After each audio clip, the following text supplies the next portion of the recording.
हम लोग श्रीमद् भागवतम के तीसरे स्कंद के 5वें अध्याय के 41वें श्लोक को देख रहे हैं और आज इसके ऊपर दूसरा दिन है। और बात ये थी कि भगवान के चरण कमलों के आश्रय लेकर के व्यक्ति बहुत दूर से ही अपने संसार दुख को त्याग देता है, और जो शरण नहीं लेता है वह जहाँ भी जाता है वह दुख की प्राप्ति करता है। तो प्रश्न होगा कि भगवान के चरण कमलों का ज्ञान कैसा हो, ज्ञान कैसे हो? तो उसकी प्राप्ति के साधन के उसकी प्राप्ति के लिए दो साधन बता रहे हैं। एक कि ऋषिगण वेद रूपी पक्षी के आश्रय लेते हैं, और वह वेद रूपी पक्षी कहाँ से प्रकट होते हैं? वेद रूपी पक्षी मतलब वेद के मंत्र, वो कहाँ से प्रकट होते हैं? भगवान के मुख कमल से प्रकट होते हैं, जो इन पक्षियों के लिए घोंसले के समान है। और जैसे पक्षी बहुत जगह उड़ते हैं और फिर लौट करके अपने घोंसले में ही आते हैं, उसी प्रकार से ये सारे वेद भगवान के मुख से प्रकट होकर बहुत सारी बात बताते हैं, बहुत सारे मार्गों का वर्णन करते हैं, लेकिन अंततः उनका पर्यवसान, उनका कल्मिनेशन भगवान में ही होता है। तो वेद के मंत्रों का उच्चारण करके, उनको समझ करके, उन पर मनन करके वह भगवान के चरण कमलों को मालूम कर लेते हैं, भगवान के चरण कमलों का ध्यान करते हैं। दूसरा मार्ग है, जो गंगा जी हैं वह भगवान के चरण कमलों से, चरण कमल उनका उद्गम स्थान है। और गंगा जी कैसी हैं? पाप नाश करने वाले जो भी जल से युक्त नदियां हैं उनमें वह सर्वश्रेष्ठ हैं। तो वैसी गंगा जी के उद्गम स्थान भगवान के चरण कमल हैं। तो ऐसे चरण कमलों का हम शरण लेते हैं। प्रभुपाद जी अपने अनुवाद में एक बड़ी सुंदर बात सुंदर तरह से लिखे हैं। कहते हैं, पदम पदम तीर्थ पदः प्रपन्ना। हम लोग पद पद पर उन तीर्थ पद भगवान विष्णु की, भगवान कृष्ण की शरण लेते हैं, जिनके चरणों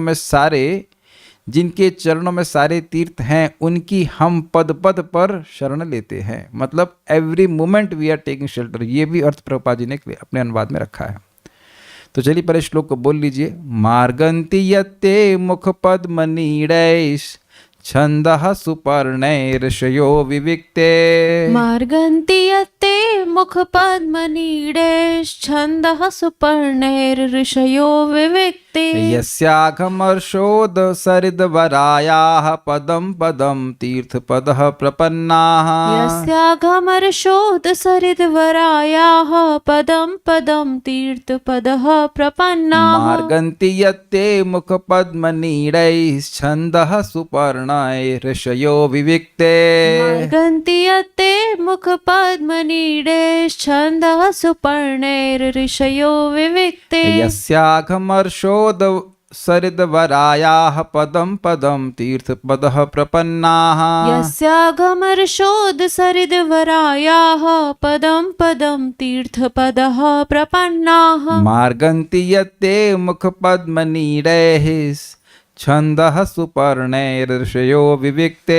मार्गन्ति यत्ते मुख पद्मनीडैः छंदः सुपर्णैर्षयो विविक्ते। यस्याघमर्षोद सरिद्वरायाः पदं पदं तीर्थपदः प्रपन्नाः। यस्याघमर्षोद सरिद्वरायाः पदं पदं तीर्थपदः प्रपन्नाः। यत मार्गंती, जिनका अन्वेषण करते हैं, किनका? ते, आपके चरण कमलों का। कैसे? मुख पद्म नीडैः छंदः सुपर्णैः। जिन भगवान के चरण कमल, आपके चरण कमल, ते मुख पद्म, आपके चरण, सॉरी कमल नहीं, चरण, आपके कमल मुख, आपके मुख कमल रूपी नीड अर्थात घोंसले, जिन छंद रूपी पक्षियों के, सुपर्ण मतलब पक्षियों के घोंसले हैं, उन घोंसलों के, उन पक्षियों के द्वारा ऋषिगण विविक्ते, जो अनासक्त ऋषि हैं, वह सब आपका मार्गंती अर्थात आपका अन्वेषण, आपके चरण कमलों का अन्वेषण करते हैं। यस, जिन भगवान का अघमर्ष उदसरिद वराया, अघमर्ष पापों का नाश करने वाले उद जल, जिन सरित अर्थात नदियों का है, उनमें सर्वश्रेष्ठ वराया, उनमें सर्वश्रेष्ठ गंगा जी का पदम अर्थात उद्गम स्थान है। तीर्थ पदम प्रपन्ना, उन तीर्थ पद भगवान कृष्ण जिनके चरण कमलों में सारे तीर्थ निवास करते हैं, उनके पदम अर्थात उनके चरण कमल के हम लोग प्रपन्ना शरण लेते हैं। जो प्रभुपाद जी ने अर्थ लिया है, पदम पदम तीर्थ पदः प्रपन्ना, वह भी एक बहुत सुंदर बात को प्रकट करता है। भगवान की शरणागति ये कंटिन्यूअस प्रोसेस है। भगवान की शरणागति ये हर क्षण की जाने वाली क्रिया है। This is very deep. ऐसा नहीं है कि मैंने 16 माला कर लिया तो मैं भगवान के शरणागत हो गया। तो प्रश्न होगा कि क्या भगवान का नाम जप करना भगवान के शरणागत होना नहीं है? मैंने ये नहीं कहा। मैं कह रहा हूं कि ऐसा नहीं है कि बस हमने 16 माला कर लिया और अब हम भगवान के शरणागत हो गए। मतलब 16 माला जप कर लिया, अब उसके बाद जो कार्य करने हैं वह भी भगवान के विरुद्ध में नहीं होना चाहिए। I can't just do any damn thing after my 16 rounds. Those 16 rounds should inspire me to engage all my other activities also in the same source, for the same source. Krishna मंत्र एत स्वभाव जेई जपे कृष्ण प्रति उपजाए भाव। भगवान के नाम का उच्चारण करने का ये प्रभाव है कि हमारे अन्य कार्यों को भी भगवान को समर्पित करने की इच्छा हमारे हृदय में जागृत होनी चाहिए। जैसे एक पत्नी अपने पति के लिए केवल भोजन ही नहीं बनाती है, भोजन भी बनाती है और अन्य सारे कार्य भी उनके लिए करती है। She is basically fully engaged. She should be at least fully engaged. Should is a word. Should make sense? तो ऐसा क्यों कहते हैं आप? मछली के लिए हर क्षण पानी में रहना ही श्रेयस्कर है। एक क्षण के लिए भी अगर वह पानी से बाहर आती है तो वह उसका दुख का ही कारण है।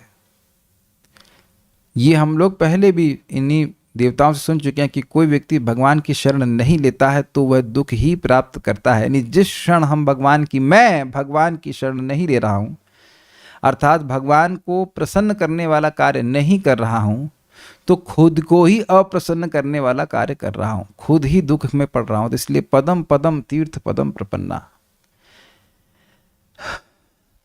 बात बड़ी अद्भुत है, लेकिन आप विचार करेंगे तो अच्छा लगेगा, अद्भुत लगेगा कि अगर हम भगवान की भक्ति को छोड़कर कोई और कार्य कर रहे हैं तो ये हम भगवान से वस्तुतः कह रहे हैं कि आपसे ज़्यादा कोई अधिक सेव्य है, आपसे ज़्यादा कोई महत्वपूर्ण व्यक्ति है।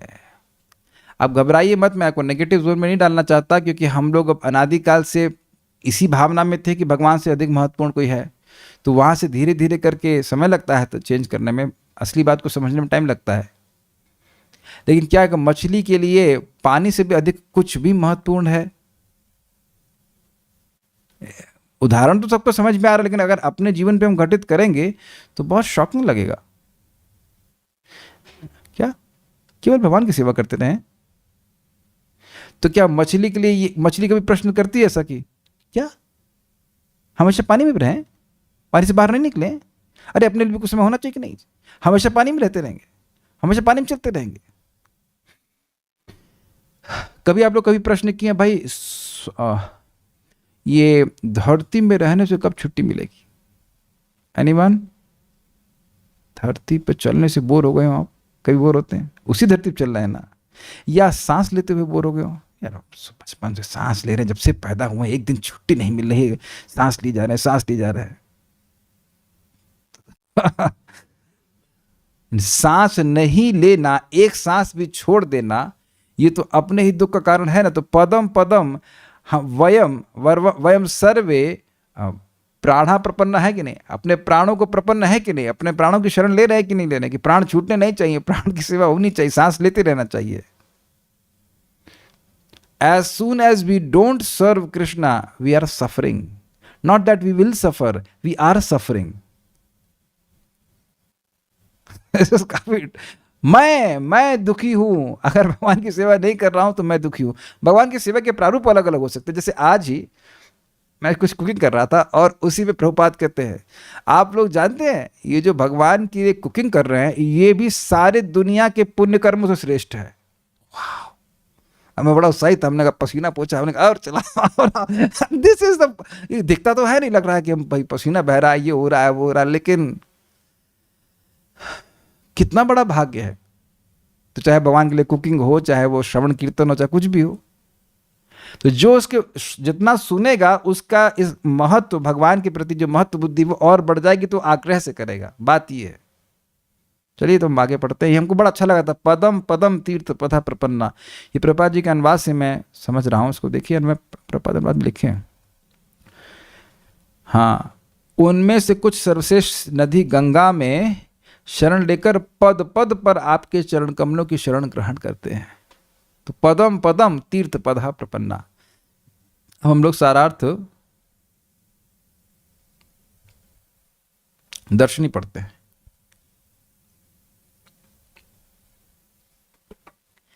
जो आपके चरण कमलों के दर्शन के इच्छुक हैं, वे आपके चरण कमलों के साक्षात दर्शन प्राप्त करने हेतु आपकी कृपा द्वारा निर्मित सुखद यानी सुख देने वाली 2 सीढ़ियों का आश्रय लेने वाले पुरुष ही बुद्धिमान हैं एवं वे ही वास्तविक ज्ञानी हैं।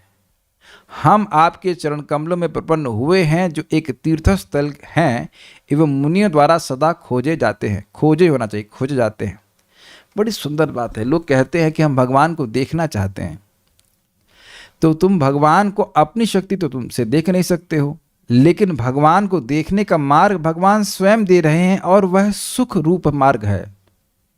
सुखपूर्वक श्रवणम कीर्तनम विष्णु, श्रवण कीर्तन के द्वारा कृष्ण मिलते हैं। श्रीमन चैतन्य महाप्रभु जो कि साक्षात कृष्ण है, वह कह रहे हैं सनातन गोस्वामी को, शरीर छोड़ने से कृष्ण मिलते तो मैं एक क्षण में 100 शरीर छोड़ देता, लेकिन शरीर छोड़ने से नहीं, व्यर्थ की बात छोड़ने से कृष्ण मिलते हैं। कृष्ण कथा को स्वीकार करने से, श्रवण कीर्तन से कृष्ण मिलते हैं। बिल्कुल स्पष्ट है, कोई किसी के ओपिनियन की जरूरत नहीं कि कृष्ण कैसे मिलेंगे। कृष्ण श्रवण कीर्तन से मिलते हैं।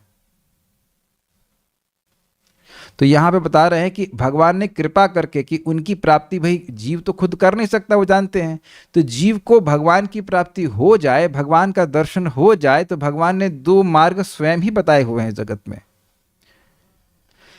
ये भगवान ने कृपा करके सेट किए हुए हैं 2 मार्ग, जिसके द्वारा हम उनके पास पहुंच सकते हैं। जैसे नदी के इस पार से उस पार जाने के लिए पुल चींटियां नहीं बनाती हैं, समर्थ राजा बनाता है, और उसका आश्रय लेकर चींटियां भी नदी को पार कर जाती हैं।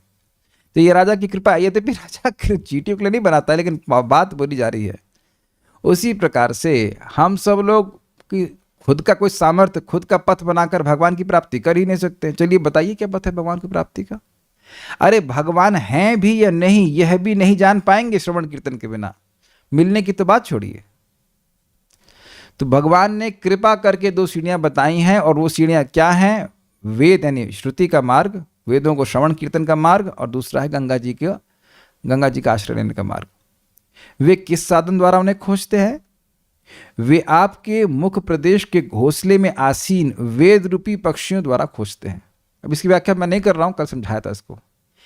एक निराश्रय व्यक्ति किसी वृक्ष के मूल में आश्रय की खोज में इधर उधर भटकते हुए रात्रि में अपने घोंसले में प्रवेश करने वाले पक्षियों की उड़ान का अनुगमन करता है होना चाहिए। अतः इस प्रकार वे उस वृक्ष के नीचे पहुंच जाता है जो पक्षियों का घर होता है। बारिश हो रही होती है या कुछ भी, जो भी कारण से कहीं व्यक्ति ढूंढ रहा है कि कोई आश्रय मिल जाए, किसी पेड़ का आश्रय मिल जाए, रात बिता दे, तो पेड़ कहाँ होगा? शाम को देखेगा कि पक्षी कहाँ जा रहे हैं, तो पक्षी अपने घोंसले में जा रहे हैं, तो घोंसला कहाँ है? पेड़ में होगा। तो उन पक्षियों का पीछा करते करते व्यक्ति को पेड़ का आश्रय प्राप्त हो जाता है, जो उस पेड़ में घोंसला है, उस घोंसले से पक्षी आए। तो उसी, यद्यपि शुरुआत में, प्रारंभ में वह पेड़ को नहीं देख रहा है, लेकिन पक्षियों को देख रहा है। तो पक्षी हैं, इसका मतलब घोंसला है, और ये घोंसले में ही जाएंगे, चाहे इधर कितना भी भटक रहे हों, इस समय कितना भी भटक रहे हों, कितना भी चैं चैं कर रहे हों, लेकिन ये वापस लौटेंगे तो अपने घोंसले में ही लौटेंगे। ये बात अनुमान से करता है व्यक्ति। तो उसी प्रकार से वेद भगवान से आ रहे हैं, वेदों की प्रामाणिकता भी भगवान से ही है। वेद क्यों प्रामाणिक है? भगवान से आ रहे हैं और भगवान में ही इनका पर्यवसान मतलब कल्मिनेशन, रिटर्न भी भगवान में ही मारेंगे। रिटर्न मारना समझते हैं आप लोग? जैसे मान लीजिए इस जगत में कोई पार्टी में लोग आते हैं, तो वो लोग आते बहुत स्थान से लेकिन घूम के वापस अपने घर पे ही जाते हैं। तो इस जगत में लोग यानी ऋषिगण, लोग नहीं, ऋषिगण वेद के मंत्र रूपी पक्षी का आश्रय लेकर के वेद भगवान के चरणों में पहुंच जाते हैं, क्योंकि भगवान ही उन वेदों के प्रकट होने का स्थान है। ठीक है, तो इसी है। इसी प्रकार मुनिजन आपके मुख से निसृत यानी प्रकट तथा आपके द्वारा पुष्ट, पुष्ट मतलब पुष्टि करना। पुष्टि करना क्या मतलब? इस बात की पुष्टि करना, इस बात को समर्थन देना, इस बात को बल देना, इस बात का प्रमाण देना, स्ट्रेंथन करना। तो आपके द्वारा पुष्ट वेदों के निष्कर्ष को समझकर आपका भजन करते हैं तथा आपको प्राप्त करते हैं। ये कुछ समझ में आया? वेदों को, वेद अपने आप में सत्य हैं, वेद को किसी प्रमाण की जरूरत नहीं है। तो वेदों के पास इस प्रकार की शक्ति कैसे आई कि वह स्वतः प्रमाण है? भगवान से आई।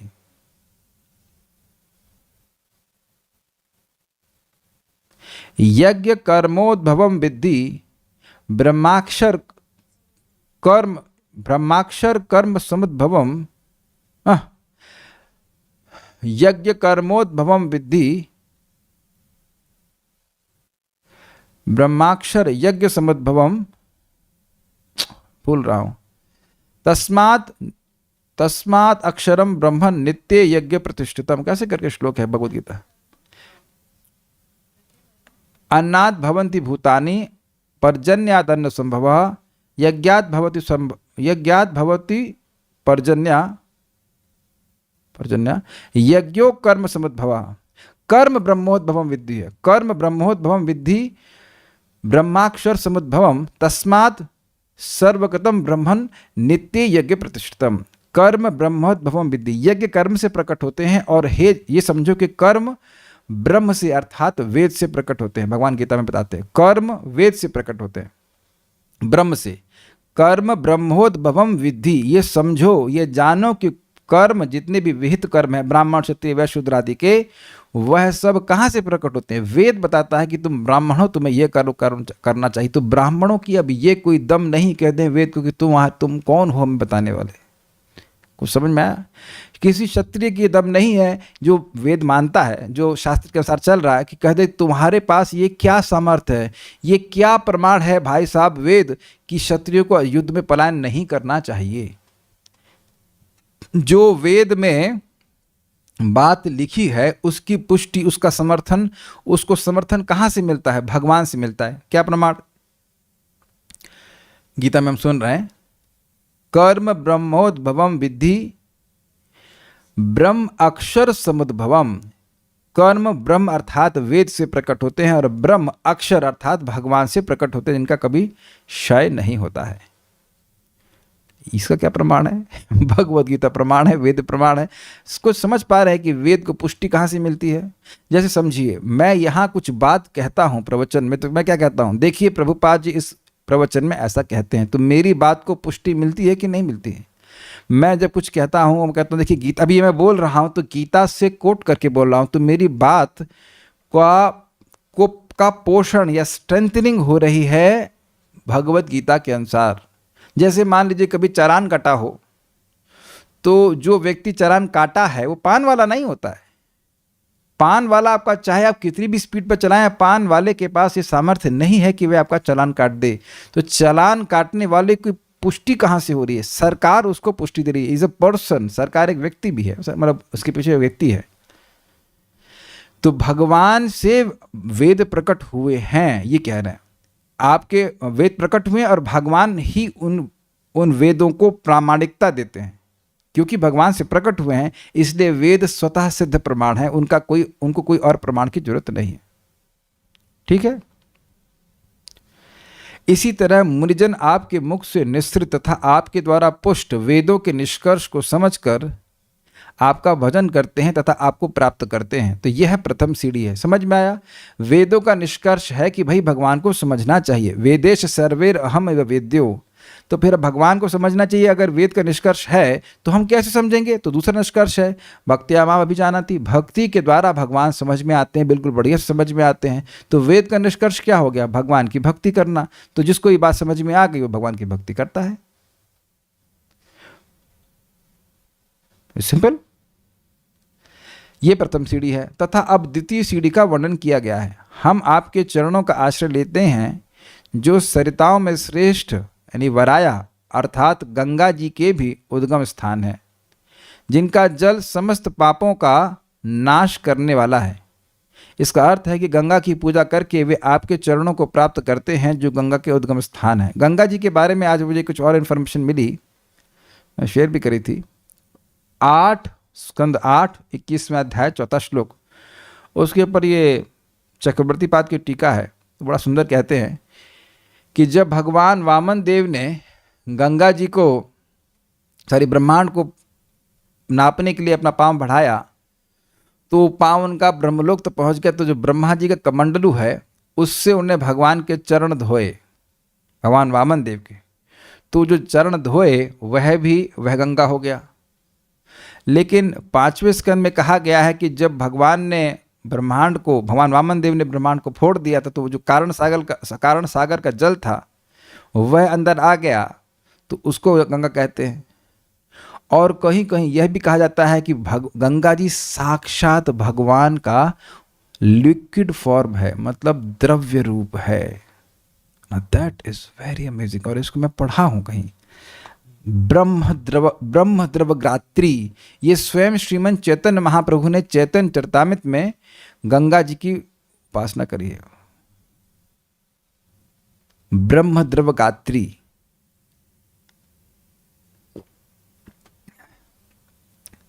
और वहां भी हम सुनते हैं दृष्टे स्वभाव जनितैर्वपुषश्च जोषैर्ना प्राकृतम् इह भक्त जनस्य पश्येत् गंगाम्भसां न खलु बुद्ध फेन पंकैर ब्रह्मद्रवत्वमपगच्छति नीरधर्मैः।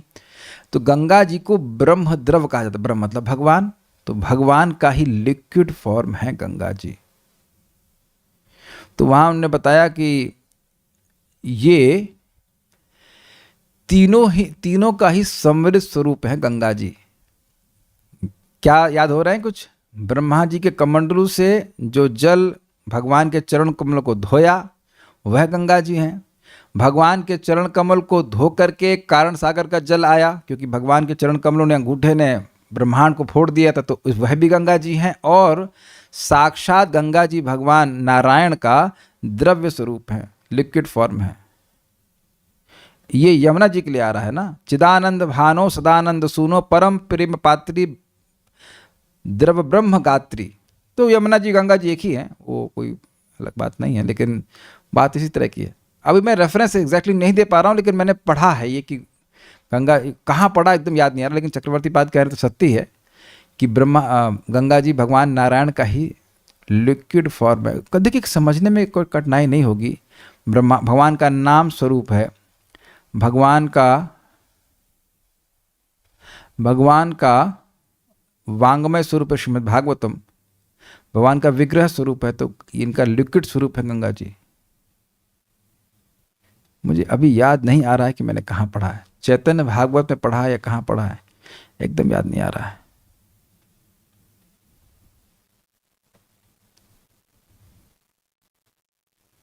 ठीक है, तो ये गंगा जी के बारे में आपने सुना, मतलब इस प्रकार से गंगा जी की महिमा है, उनका शरण लेकर के लोग भगवान की प्राप्ति करते हैं। तात्पर्य, परमहंसों की तुलना उन राजहंसों से की जाती है जो कमल की पंखुड़ियों में अपने घोंसले बनाते हैं। भगवान के दिव्य शारीरिक अंगों की उपमा सदैव कमल के फूल से दी जाती है, क्योंकि भौतिक जगत में कमल का फूल सौंदर्य की पराकाष्ठा है। संसार की सबसे सुंदर वस्तु वेद या भगवद गीता है, क्योंकि उनमें स्वयं भगवान ज्ञान प्रदान करते हैं। परमहंस अपना घोंसला भगवान के कमल सदृश मुख पर बनाता है और वह सदा उनके चरण कमलों की शरण खोजता है, जिन तक वैदिक ज्ञान के पंखों द्वारा पहुंचा जाता है। अब प्रभुपाद जी का तात्पर्य बहुत काव्यात्मक है। परमहंस अपना घोंसला भगवान के कमल सदृश मुख पर बनाता है। इसका क्या मतलब है? इसका मतलब है कि भगवान का मुख से जो निःसृत वाणी है वही एक परमहंस का आश्रय है। उसी में उसका मन रमा रहता है। रमन्ते योगिनोन अन्ते सत्यानंद चिदात्मनि इति रामपदे नाथौ परब्रह्म अभिधीयते। जो योगी जन हैं, जो परमहंस हैं, वो अब भगवान के श्रवण कीर्तन में ही लगे रहते हैं। आत्मा रामश्च मुनियो निर्ग्रंथ अपि रुक्रमे कुर्वंत है तो किम भक्तिम इत्थम भूत गुणो हरि। भगवान हरि के गुण ही इस प्रकार के हैं कि जो लोग आत्मा में रमण करने वाले, उनको भी रमाने वाले, उनको भी आकर्षित करने वाले हैं। जैसे कि सुखदेव गोस्वामी किसी भी चीज़ से आकृष्ट नहीं थे, लेकिन श्रीमद् भागवतम से उनका चित्त आकृष्ट हो गया। हरेर गुण आक्षिप्त मति। भगवान श्री हरि के गुणों से उनकी मति आक्षिप्त हो गई थी, खींच ली गई थी। इसीलिए इस श्रीमद् भागवतम का वह अध्ययन किए। तो ये लाइन आप लोगों को समझ में आ रही है? परमहंस अपना घोंसला भगवान के कमल सदृश मुख पर बनाता है। जो भगवान की वाणी है उसी में उसका मन उलझा रहता है, वह और कोई बात नहीं सुनना चाहता है, ये बात है। और इस प्रकार वह सदा अब उनके चरण कमल की शरण खोजता है। इसका क्या मतलब है? बात भगवान की सुनता रहता है और फिर भगवान के प्राप्ति के उपाय में लगा रहता है। कैसे मैं भगवान की भक्ति करके भगवान के चरण कमलों की प्राप्ति करूं, कैसे भगवान को अपने हृदय में देख लूं। एक खोज का क्या मतलब होता है? खोजने का मतलब देखना चाहते हैं आप? क्या ऐसी वस्तु को आप खोजेंगे जिसको आप देखना ना चाहें? क्या आप ये मानते हैं कि खोजना और देखना, ये देखने की इच्छा एक ही बात है? कभी कभी हम लोग अपना चश्मा खोजते हैं, तब क्या मतलब है? चश्मे को देखें नहीं, मिल नहीं रहा एक बात, उसके बाद आप किस जिज्ञासा से उसको खोजते हैं, मतलब देखें। खाना बनाते हैं, कभी कभी हल्दी खोजते हैं, तो क्या मतलब है? हल्दी देखना नहीं चाहते, हल्दी कहाँ रखी है। तो चरण कमल की खोज, भाई सुनते हैं कि हमारे हृदय में, जब हृदय में है तो दिख क्यों नहीं रहे हैं? हृदय में है तो दिख क्यों नहीं रहे हैं? ये बन गया ना प्रश्न। हृदय में ही है तो दिख क्यों नहीं रहे? क्यों नहीं दिख रहे? क्यों नहीं दिख रहे? तो अब उसमें वह भजन में लगते हैं कि कुछ तो हमारे में ही कमी है, इसे भगवान दिख नहीं रहे।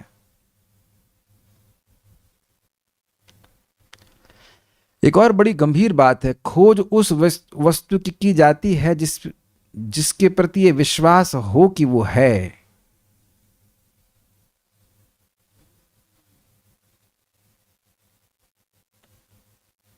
व्हाट डू यू से? भगवान की बात सुनते हैं, भगवान की बात अब हम भागवतम से सुनते हैं, तब ये विश्वास होता है कि भगवान है और वो मेरे हृदय में ही हैं। अब मुझे नहीं दिख रहे हैं, ये तो अलग बात है, लेकिन हैं ये विश्वास होना चाहिए। तब व्यक्ति कुछ साधन की खोज करेगा कि भगवान दिखेंगे कैसे। तो जब तक व्यक्ति भगवान के बारे में सुनेगा नहीं, वह चरण कमलों की खोज करने में इंटरेस्टेड ही नहीं होगा। है ही नहीं भाई, खोजना क्या है? जैसे इस रूम में कोई आकर 2 करोड़ रुपए खोजता है।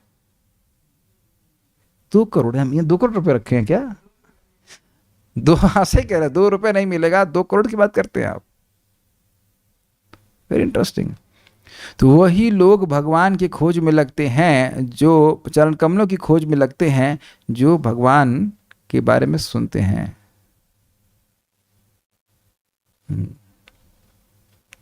जिन तक वैदिक ज्ञान के पंखों द्वारा पहुंचा जाता है। किन तक? भगवान के चरण कमलों तक।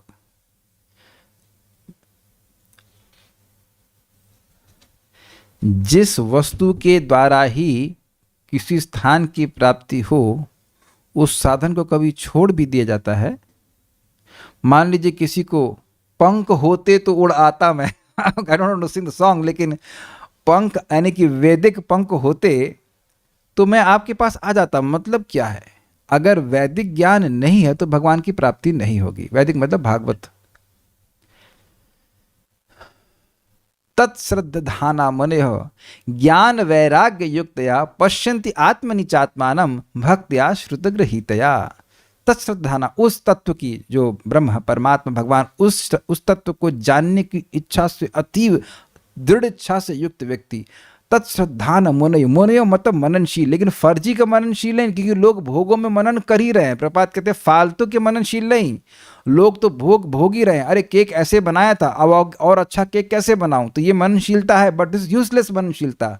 ज्ञान वैराग्य युक्त है, ज्ञान और वैराग्य से युक्त मननशील। और इसमें ये ज्ञान वह नहीं जो एटम बम बनाने वाला है लोग मर रहे हैं जल्दी कैसे मार दो, ऐसा ज्ञान नहीं। वास्तविक आत्मा परमात्मा भगवान के ज्ञान से युक्त व्यक्ति, वैराग्य से युक्त व्यक्ति पश्यंती, ऐसे बहुत से मुनिजन देखते हैं। क्या देखते हैं? आत्मनि, आत्मा में ही देखते हैं। किसको देखते हैं? पश्यन्ति आत्मनि आत्मानम, आत्मानम अर्थात आत्मा परमात्मा भगवान को देखते हैं। कैसे? भक्त्या, भक्ति के द्वारा देखते हैं। वह भक्ति कैसी है? श्रुतगृहीतया, श्रुतगृहीतया, वेद को, श्रीमद् भागवतम को सुन करके जब भक्ति बढ़ जाती है तो उसके द्वारा व्यक्ति भगवान को देखता है। तो बिल्कुल क्लियर समझ लीजिए, बहुत कर्रा बोल रहा हूं, अगर भगवान को देखना चाहते हैं तो रोज सुनना होगा, और नहीं तो मत कहो कि भगवान को देखना चाहते हो। Because only by increasing bhakti you will get to have darshan of Lord. Why will I waste even a day by not hearing about Krishna? और मैं केवल आप ही को नहीं बोल रहा हूं, मैं अपने को भी बोल रहा हूं। Why should I hear anything if I am interested to see Krishna? It's not easy. अगर आप किसी चीज को खोज रहे होते हैं तो उसी को खोज रहे होते हैं कि उसके साथ किसी और चीज को भी खोज रहे होते हैं? बताइए, चश्मा भूल जाते हैं तो चश्मा खोजते आइसक्रीम नहीं खोजने लगते हैं। कभी हुआ ऐसा? चश्मिश, जितने भी चश्मिश लोग हैं उनसे मैं पूछ रहा हूँ, चश्मा लगाए हैं, उस समय जब चश्मा चला गया, और मेरे चश्मे की तो और कुछ फर्क नहीं, मुझे वैसे दिखाई पड़ता है, बट अब जस्ट सेइंग, इसको भी देखता हूँ कहाँ चला गया, कहाँ चला गया, लोग सोचेंगे क्या हो गया, बट अब जस्ट सेइंग कुछ लोगों की पावर 8 हो। एक वक्त हमारे आए थे, उनका शायद 8 या 6 पावर था, वो उनका चश्मा ले गया बंदर, उनकी ज्ञान की आंखें ले गया, बेचारे परेशान, उन्हें कुछ दिख ही नहीं रहा है। तो ऐसी स्थिति में वो क्या खोजेंगे? वो सब भूल जाएंगे, केवल चश्मा ही खोजेंगे। तो पॉइंट क्या है कि हमें भगवान दिखेंगे अगर भक्ति बढ़ेगी, और भक्ति बढ़ती है श्रवण कीर्तन से, और भक्ति डिस्टर्ब होती है फालतू के श्रवण कीर्तन से। तो अगर मैं फालतू में श्रवण कीर्तन कर रहा हूं, basically I have to say that I don't want to see Krishna. That's what I am to, that's the message I am sending to Krishna. Process बहुत सिंपल है, लेकिन आप देखिए,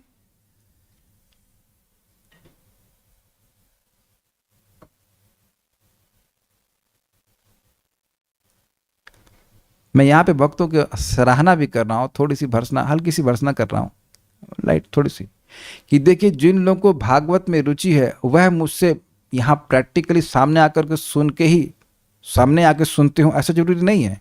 बहुत से लोगों से हम कभी मिले भी नहीं, पता नहीं छोटे हाइट के हैं कि बड़े हाइट के, स्क्रीन पे तो कुछ समझ में नहीं आता है, बट उनका आग्रह है तो वह नियमित सुनते हैं।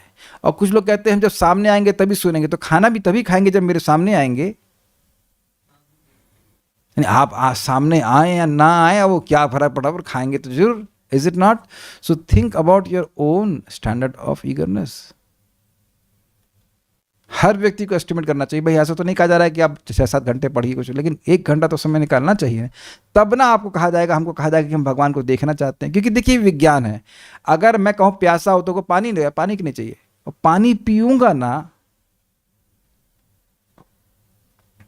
प्रमाण है। तो आप विचार कीजिएगा। देखिए मैं प्लीज, मैं कटाक्ष नहीं कर रहा होता हूं, मैं आपके सामने डेटा ला के रख रहा हूं। क्या है उसको भगवान क्या बोलते हैं? विमर्शेतद अशेषेणा यथा इच्छा से तथा करो। इस पे आप विमर्शन करें, विचार करें कि ये विचार रखा गया ये सही है कि गलत है। उसके बाद और अशेषेणा, जितना चाहे उतना विचार करें, लेकिन फिर उसके बाद यथा इच्छा से तथा करो, जैसे करना चाहे वैसे कीजिए। तो हम खाली ये बात कर रहे थे कि इन वैदिक श्रुति के द्वारा, इस वैदिक ज्ञान को सुनने के द्वारा ही, यही पंख हैं जिनके द्वारा हम भगवान के पास पहुंच सकते हैं। ये इसी पे मैं सारी बातें बोल रहा था कि they are so essential for us, just like wings for a person riding on something, some swan और समथिंग। पंख ही काट दिए जाएंगे तो उड़ेगा कैसे व्यक्ति? पंख काट दे के चलो उड़ो, अब तो क्या गर्दन से उड़ेगा ऐसे ऐसे करके? It does not work like that. ठीक है, क्योंकि भगवान समस्त उद्भासों के आदि स्रोत हैं। उद्भास मतलब जो भी जगत में प्रकट हुआ उसके स्रोत हैं। अतः वैदिक ज्ञान से प्रकाशित बुद्धिमान जन भगवान के शरण उसी तरह खोजते हैं जिस तरह अपने घोंसले से दूर गए पक्षी विश्राम करने के लिए पुनः अपना घोंसला खोज लेते हैं। क्लियर है? पक्षी के पीछे पीछे जाता है व्यक्ति, अपना स्थान खोज लेता है। उसी प्रकार से लोग वैदिक श्लोकों का, मार्गों का अनुसरण करके भगवान की प्राप्ति करते हैं। समस्त वैदिक ज्ञान भगवान को समझने के लिए है। जैसा कि भगवान ने भगवद गीता में कहा है, वेदैश्च सर्वैर अहमेव वेद्यः। बुद्धिमान जन जो हंस सदृश हैं सभी तरह से भगवान की शरण ग्रहण करते हैं और वे विभिन्न दर्शनों के विषय में व्यर्थ का चिंतन करते हुए मानसिक धरातल पर नहीं मंडराते। ये समझ में आया? बहुत सारे वाद हैं, ये वाद और वो वाद, उसमें अपना समय बर्बाद नहीं करते। समझ आ गया? आप कहते हैं कि भाई, आपको मतलब कोई व्यक्ति कहता है कि ये जगत जो है परमाणु से आया है, कुछ नहीं है इसके पीछे। कोई कहता है कि निर्विशेष ब्रह्म से आया, कोई कहता है ये आया वो आया, कहता कभी आया ही नहीं, तो हमेशा से है। इस तरह के अलग अलग वाद स्थापित करने के बाद भी, लेकिन बात जो सत्य है वो ये है कि भगवान से आया है जगत, बिल्कुल स्पष्ट बात है। तो अब तुम कुछ लोगों को कन्विंस कर भी लो झूठ के प्रति, लेकिन उससे सत्य परिवर्तित नहीं हो जाता। जैसे मान लीजिए मैं कुछ बातें बोल करके लोगों को कन्विंस कर लूं कि ये हैलोजन सूर्य है, तो सारे मेरे समर्थक हो भी जाएं फिर भी सूर्य सूर्य ही रहेगा। Is it clear? तो मुनिजन परमहंस के समान है, वो इन वाद विवादों के चक्कर में ना पड़ करके भगवान की भक्ति करते हैं। भगवान इतने दयालु हैं कि उन्होंने ब्रह्मांड भर में गंगा नदी को विस्तारित कर दिया है। ये कैसे? ब्रह्मलोक से लेकर के नीचे पाताल लोक तो जात बहती है, जिससे हर व्यक्ति उस पवित्र नदी में स्नान करके पग पग पर होने वाले पापों के फलों से छुटकारा पा सके। कितना सुंदर बात है, कितनी सुंदर बात है। इस जगत को डिज़ाइन ऐसा किया गया है कि हर क्षण हमसे कुछ ना कुछ पाप होता ही है, जाने या अनजाने में, और जो पाप होता है वो हमको भगवान से विमुख करता जाता है। ये बात कह रहे हैं। तो गंगा जी में स्नान करके व्यक्ति पापों से मुक्त हो जाता है। संसार में ऐसी अनेक नदियां हैं जिनमें स्नान करने से ही ईश चेतना या भाव जागृत होता है, और ऐसी नदियों में गंगा नदी प्रमुख हैं। जो श्रद्धालु हैं इस बात को बिल्कुल सत्यापित करेंगे कि गंगा जी में स्नान करके मन में बड़ी पवित्रता आती है। You feel very purified actually. और बात सत्य है, प्रभुपाद अन्यत्र कहते हैं कि जो कुछ लोग हैं जो गंगा जी का पानी पीते हैं और कभी बीमार नहीं पड़ते, उनके पाप नष्ट हो जाते हैं। भाई बीमारी होती है पाप आने की वजह से, पाप किया है पहले इसीलिए बीमारी आई है, नहीं तो आ नहीं सकती बीमारी। नहीं तो कोई विशेष बीमारी ही क्यों आती है और अन्य सारी बीमारियां क्यों नहीं आ जाती हैं? सभी को टीबी क्यों नहीं हो जाता? सभी को कैंसर क्यों नहीं हो जाता? यहाँ तक कि कुछ लोग हैं जो शराब पीते हैं, उनको जीवन में कुछ नहीं होता, मरते समय तक वो 94 तक जी लेते हैं। तो इससे यह प्रमाणित नहीं हो जाता कि शराब पीना अच्छी बात है। उनका कुछ कर्म ऐसा अच्छा है कि वो नहीं उनको परेशान हुए, आगे जाके परेशान होंगे, वो अलग बात है, लेकिन इस समय नहीं हुए। तो कोई बुरा कर्म है इसीलिए व्यक्ति परेशान हो रहा है, पाप दुख भोग रहा है। तो कह रहे हैं कि कृष्ण भावना का जागृत करती, क्योंकि अविद्या का पाप का नाश करने वाली है। ऐसी नदियों में गंगा नदी प्रमुख है। भारत में 5 पवित्र नदियां हैं, किंतु गंगा सर्वाधिक पवित्र है। गंगा ओम गंगे च यमुने चैव गोदावरी सरस्वती नर्मदा सिंधु कावेरी जलेस्मिन् सन्धिं कुरु। 7 तो नाम यहाँ पे आ गए। गंगा यमुना गोदावरी सरस्वती नर्मदा ऐसे करके सिंधु और कावेरी, है ना? 7 है तो प्रभात 5 बोल रहे तो अच्छा 2 एक्सटेंट हो गई। कौन सी एक्सटेंट हो गई? सरस्वती और सिंधु तो है भाई, इंदस रिवर, अरे सिंधु ओनली। चलिए जो भी हो, इस तरह से नाम है पवित्र नदी। गंगा नदी तथा भगवत गीता मानव हेतु दिव्य सुख की प्रमुख स्रोत हैं, और बुद्धिमान लोग भगवत धाम वापस जाने के लिए इनकी शरण ग्रहण कर सकते हैं। यहाँ तक कि श्रीपाद शंकराचार्य ने भी यह संस्तुति की है कि भगवत गीता का थोड़ा सा ज्ञान तथा गंगा जल का थोड़ा सा जलपान मनुष्य को यमराज के दंड से बचा सकता है। श्लोक जरा देख सकते हैं भगवत गीता के इंट्रोडक्शन में। सकृत गीता अमृत स्नानम संसार मल नाशनम, ये तो सेकंड लाइन है। शुरुआत कैसी होती है? भूल रहा हूं मैं। दिने गीता के इंट्रोडक्शन में जहां एंड में शंकराचार्य जी ने भगवत गीता की महिमा का वर्णन किया है, तो मैं श्लोक भूल रहा हूँ। लोग गीता में गंगा जी में स्नान करते हैं रोज, उससे वह पवित्र होते हैं। और सकृत गीता अमृत स्नानम संसार मल नाशनम, अगर एक बार भी गीता के अमृत का वह पान करता है तो व्यक्ति संसार के मल से पवित्र हो जाता है।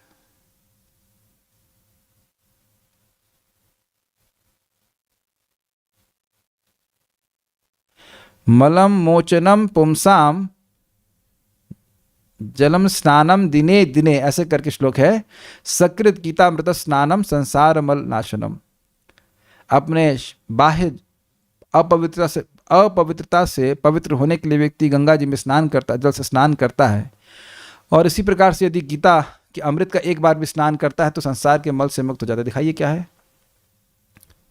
हाँ सही था, सही आ गया था। मल निर्मोचनम पुंसाम जल स्नानम दिने दिने, यस आई वाज करेक्ट। सकृत गीतामृत स्नानम संसार मल नाशनम, तो यहाँ पे बोला गया कि व्यक्ति अपने बाह्य मल से, बाह्य जो गंदगी उसे स्नान कर, उससे पवित्र होने के लिए व्यक्ति स्नान करता है रोज रोज। लेकिन अगर एक बार भी गीता का अमृत का पान करता है तो संसार के मल से वह मुक्त हो जाता है। ठीक है, तो यहाँ तक ये हो गया। तो जो प्रभुपाद यहाँ बड़ा स्पष्ट कह रहे हैं कि विशेष रूप से भगवत गीता जो भगवान के मुख से निकली है, भगवान के मुख रूपी घोंसले से निकली है, उसका आश्रय लेकर के लोग भगवान की प्राप्ति करते हैं। इसमें तो कोई संदेह नहीं। भगवान ने स्पष्ट बोला है, मन मना भव मद भक्तु मद्याजी माव नमस्कुरु मामे वश युक्त आत्मानम मत परायणा।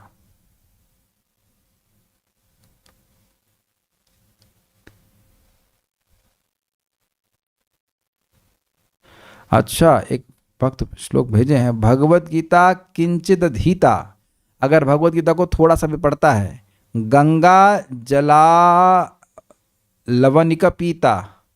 अच्छा, गंगा जल लवनिक पीता, गंगा जी के जल को थोड़ा सा भी पीता है, सकृदपि ये ना मुरारी समर्चा, और थोड़ा सा भी मुरारी के समग्र रूप से अर्चना करता है, क्रियते तस्य यमेन ना चर्चा, कि उसकी यमराज जी के पास चर्चा नहीं होती कि उसको खिलाना। तो अच्छा, ये अच्छा श्लोक है। इट मीन्स कि ये श्लोक को वह वर्णन करना है। मुझे लग रहा था कि ये जो मैंने श्लोक अभी कोट किया उसको वर्णन कर रहे हैं, तो it was not correct exactly. So thank you for this. भज गोविंदम, भज गोविंदम वाला श्लोक है, अच्छा श्लोक है। इसको संस्कृत भेजेंगे तो अच्छा रहेगा। कभी कभी इसको भी डिस्कस कर सकते हैं, भज गोविंदम वाले भजन को। सुबोधिनी को पढ़ा करके रुकेंगे। यदि वैसा अधिकार ना होवे तो परोक्ष में गंगा जी के तट पर स्थित हो श्रुति का तात्पर्य विचार कर भगवत गुणानुसंधान करना चाहिए। यों निम्न श्लोक में कहते हैं। क्या मतलब? अगर किसी का यह अधिकार नहीं है कि भगवान के चरण कमलों की शरण ले, तो उसको उस अधिकार को प्राप्त करने के लिए अब दोनों चीज़ों को जोड़ दे रहे। क्या गंगा जी के तट पे बैठ जाओ और वेद रूपी तात्पर्य, जो वेदों के मंत्र हैं उनके तात्पर्य को समझने का प्रयास करो। ये दो अलग अलग मार्ग नहीं ले रहे, कह रहे दोनों मार्ग को जोड़ लो।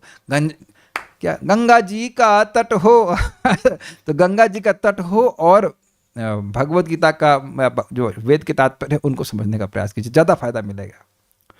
जो मंत्र दृष्टा होते हैं उनको ऋषि कहा जाता है। वे आपके मुख कमल रूप घोंसलों से प्रकट हुए वेद रूप सुपर्ण अर्थात गरुड़ द्वारा आपका चरण ढूंढते हैं। अब यहाँ इनको पक्षी नहीं, देखिए गरुड़ जी को सुपर्ण कहते भी हैं। और आप एक अन्यत्र कहीं देखेंगे कि गरुड़ जी जब चलते हैं तो उससे वेद के मंत्र प्रकट होते हैं, ये भी है ऐसा। तो खैर, वेदों को यहाँ गरुड़ जी के रूप में कहा जा रहा है। वेद निश्चय से गरुड़ रूप पक्षी हैं, उनका मूल स्थान भगवान का मुख कमल ही है।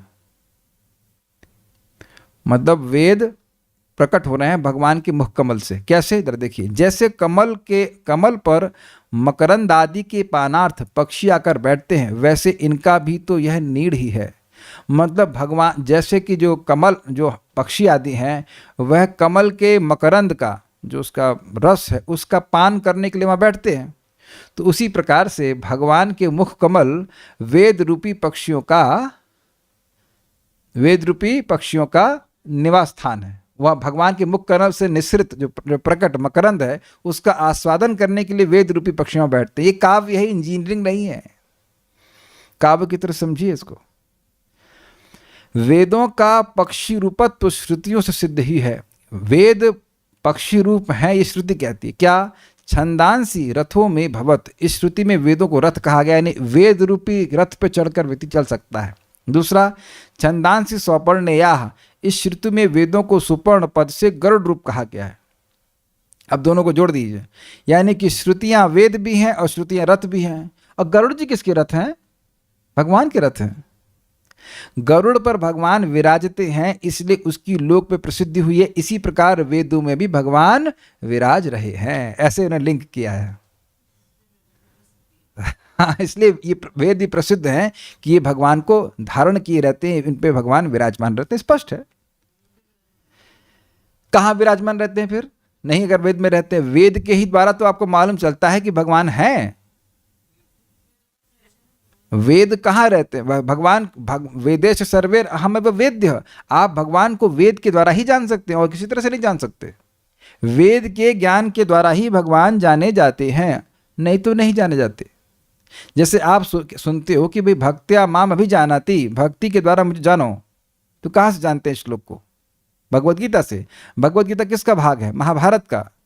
तो महाभारत किसका भाग है? महाभारत को पंचम वेद कहा जाता है। तो वेद में ही भगवान विराजते हैं। जो भी वैदिक ग्रंथ है, जैसे कि श्रीमद् भागवतम, तो उसके श्रवण कीर्तन के द्वारा ही तो भगवान की प्राप्ति होती है। तो वहां भगवान हैं तब ना प्रकट कर रहे हैं। भगवान ने अपना तेज भागवत में रखा है कि नहीं? तेज का मतलब क्या? वो तेज रख के चाहे चले गए हैं, भगवान उसमें विराजमान है। भगवान का वांग्मय स्वरूप है श्रीमद् भागवतम, तो वैदिक वांग्मय स्वरूप है, भगवान का वांग्मय स्वरूप है श्रीमद् भागवतम। तो भगवान भागवत के रूप में विराजमान है। विराजमान में आसीन है। यत्र गायन्ति मद भक्ता तत्र तिष्ठामि नारद, भगवान कहते हैं कि मेरे भक्त जहां मेरा श्रवण कीर्तन करते हैं वहां मैं रहता हूं। तो भक्त लोग क्या मनोहर कहानी से चर्चा करेंगे? यह हम लोग कहाँ से चर्चा करते हैं? भागवत से कर रहे हैं ना। तो भागवत की चर्चा जहां पे होगी वहां भगवान विराजमान करेंगे। तो भगवान इस प्रामाणिक श्रवण कीर्तन के प्रोसेस में विराजमान होते हैं। तो भगवान वेद में विराजमान है, तभी तो उनके द्वारा वेद्य हैं। अतः वे वेद लोक में यज्ञ रूप भगवान का बोध कराते हैं। भगवान यज्ञ स्वरूप हैं, भगवान विष्णु को यज्ञ कहा जाता है, तो उनका बोध कराते हैं। भगवान हैं, ये आपको श्रीमद् भागवतम के द्वारा पता चलता है। श्रीमद् भागवतम क्या है? निगम कल्पतरुर गलितम फलम, वेद रूपी कल्पतरु का ये है पका हुआ फल है। ऐसे अलग नहीं है, लेकिन पका हुआ फल है। स्पष्ट समझ आ रहा है?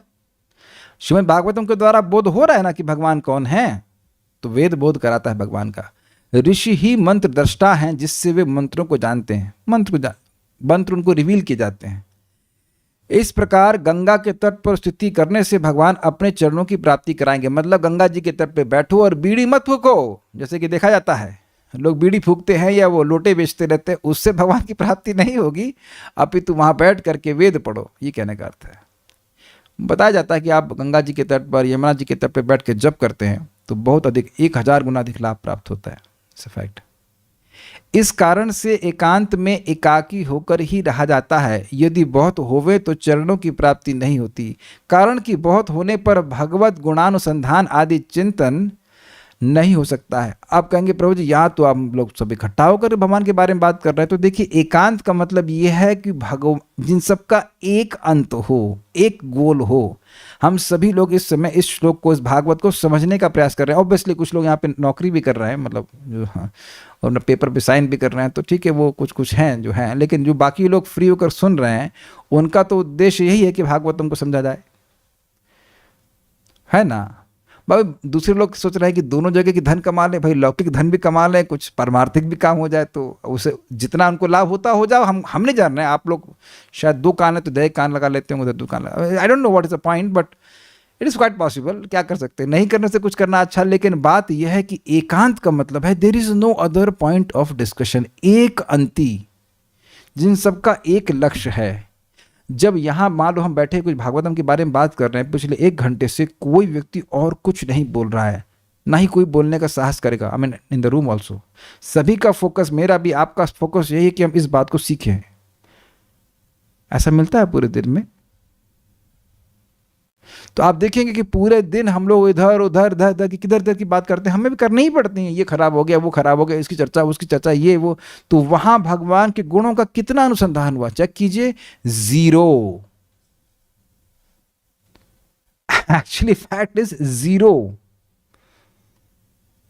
तो जो ऋषिगण हैं वाकई वो इसलिए अकेले रहते हैं ना, अकेले का मतलब इट कैन बी अकेले, कंप्लीटली अकेले, या फिर भक्तों के संग में ही रहते हैं जो भगवान की चर्चा करते हो। भक्तों के संग में आना भी खतरनाक है, क्योंकि सामने वाला भक्त जरूरी नहीं है कि भगवान के बारे में ही बोले। और ना, अगर आप पता नहीं मेरी बात ना समझ में आ रहा तो कभी कोई क्लास देना भगवत गीता पर, तब समझ में आएगा कितना विचार करना पड़ता है, इसे बोलना कितना पड़ता है। उस समय कोई व्यक्ति बात कर दे, अरे पराठा सीखा नहीं है, ये चीज़ कहाँ कर दें, वो कर दे, just for example, it is absolutely useless talk at that time. उस समय प्रैक्टिकल चर्चा भी एक बहुत बड़ा विक्षेप उत्पन्न कर देती है। प्रभुपाद जी बिल्कुल जब अनुवाद करते थे तात्पर्यों को, उस समय कोई बात नहीं कर सकता, कोई भी नहीं, ना जीबीसी ना कोई भी बात नहीं कर सकता था उनसे मिलने, कोई नहीं आ सकता था, nobody could meet. That's how it is understood. अपने जीवन में अगर आप रियली भाग्य का निर्माण करना चाहते हैं, कम से कम ये जो 1 घंटा हम रोज पढ़ते हैं, उस समय तो अपने आप को जंजाल से मुक्त करना चाहिए। नहीं तो पूरा जिंदगी हम पीछे मुड़कर देखेंगे तो व्यर्थ की चीजों में अपना समय व्यर्थ किया। At least 1 hour, not much. जो कर रहे हैं बहुत अच्छा कर रहे हैं, जो नहीं कर रहे हैं वो बहुत अच्छा नहीं कर रहे हैं। I mean these things you can't appreciate just like doing many things. Yes पद कहने का भाव यह है कि आप जो प्रसिद्ध हैं, मतलब आप इस प्रकार से प्रसिद्ध हैं ही, तो क्यों प्रसिद्ध हैं और क्या मामले में प्रसिद्ध हैं कि भाई भक्त लोग जो ऋषिगण हैं वो आपके चरणों के मार्ग का अन्वेषण करते हैं, आप प्रसिद्ध हैं ही, ये यस से हो रहा है। इसके उत्तर में कहते हैं कि तीर्थ पद, आपके चरण में तीर्थ रहते हैं। तीर्थ पद का तात्पर्य है, तीर्थ पद मतलब तीर्थ पद, यहां पे शब्द हुआ तीर्थ पद नहीं, पद मतलब शब्द। तीर्थ शब्द का तात्पर्य है कि सर्व पापों को विषय करने वाले हैं। पापों के नाश हो जाने से अधिकार की सिद्धि प्राप्ति होती है। ये क्या मतलब है? भगवान के पास, भगवान की शरण में आने से सब लोग मुक्त हो जाते हैं, तो भगवान के पास आते क्यों नहीं? क्योंकि वह दुष्कृतिवान है। नमाम दुष्कृतिनो मूढ़ा प्रपद्यन्ते नराधमा माया प्रतिज्ञाना आसुरम भावमाश्रिता, यानी कि उनको भगवान के पास जाने की योग्यता, अधिकार प्राप्त नहीं। और अधिकार मतलब से कहें कल आप प्राइम मिनिस्टर से मिलने जाएंगे, कहें प्राइम मिनिस्टर से, तो वहां से मिलने, वहां उनसे मिलने जाने के लिए तो योग्यता चाहिए ना, तो उसी को अधिकार कहा जाता है। तो अगर व्यक्ति पापी रहता है तो भगवान के पास आ ही नहीं पाता। जैसे कहो कि कोई लूला व्यक्ति हो, उसे कहो चलो तुम 100 मीटर दौड़ो, 100 मीटर दौड़े, आओ, कैसे दौड़ेंगे? तो जो पापी लोग हैं, जिनके चित्त में पाप बसा रहता है, वो भगवान के पास आते ही नहीं है। क्या प्रमाण है कि वो पापी हैं? क्योंकि भगवान के पास नहीं आए हैं। अगर पुण्य होता तो भगवान स्वयं इनकी व्यवस्था करते कि उनके पास आते, उनको प्रेरणा देते। पुण्यर बिना तो श्रवण इच्छा न उत्पद्यति अर्थ। सही बात है, भागवत सुनने की इच्छा से जब भगवान आ जाते हैं तो लोग बाकी कचरा क्यों सुन रहे हैं? मैं बाकी कचरा क्यों सुन रहा हूं? मैं मतलब जब भी कभी सुन रहा हूं, what is that, why at all anything? तो कह रहा है कि पुण्य के बिना तो श्रवण की इच्छा उत्पन्न ही नहीं होती है। तो जो सुन रहा है भागवतम वो महापुण्यवान है, जो नहीं सुन रहा है वो दुर्भाग्यशाली है, दुर्भाग्यशाली है। ही इज, उसकी अगर मान लो पुण्य है भी तो पुण्य मैच्योर नहीं हुए अभी, उसको रिटर्न नहीं मिल रहा है। गलती उसी की ही है। You don't blame it on anyone else, we are ourself at mistake. खेत में हम नीम खुद उगा रहे हैं, क्योंकि गलती हमारी तो है नहीं, बारिश के पानी आया है तो उगा दिया। नीम बो या आम का पेड़ बो रहे, वहां पर ही रिस्पॉन्सिबिलिटी है। चलिए, तीर्थ पदत्व का प्रतिपादन करते हैं कि पापों को नाश करने वाला जल, जिसमें ऐसी जो उत्तम नदी गंगा, उसका निवास स्थान भागवत चरण ही है। ये तो वो थोड़ा लैंग्वेज अजीब सी है, बात सिंपल सी है कि भगवान का चरण कमल तीर्थ पद क्यों कहा जाता है, ऐसा गुण क्यों है? क्योंकि जो गंगा जी हैं, जो सारे तीर्थों का आश्रय है, वह उनका उद्गम स्थान है। भगवान का चरण कमल, पद का अर्थ स्थान है, मतलब उनके उद्गम स्थान है। चरण, हम देखिए इंटरेस्टिंग, चरण से अन्यत्र जाती हुई भी गंगा फिर वेद की तरह वहां ही, यानी चरण में ही प्रविष्ट होगी।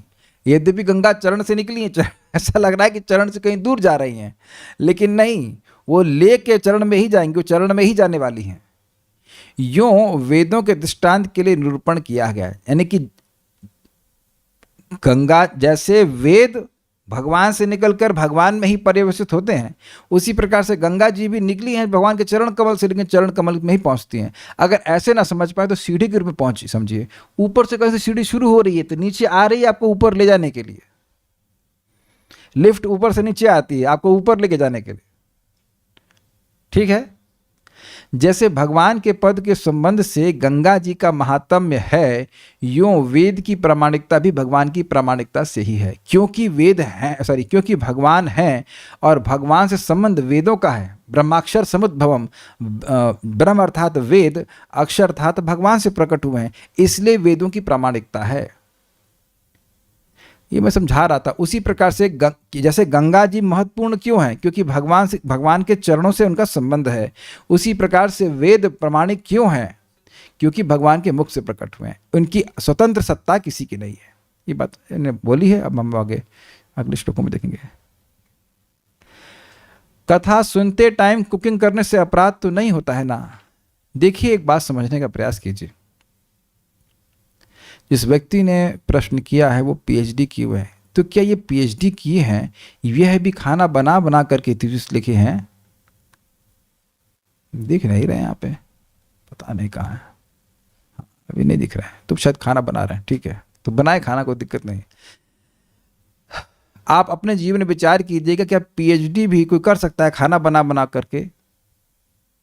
आज तक कभी सुने इस तरह से करते हुए?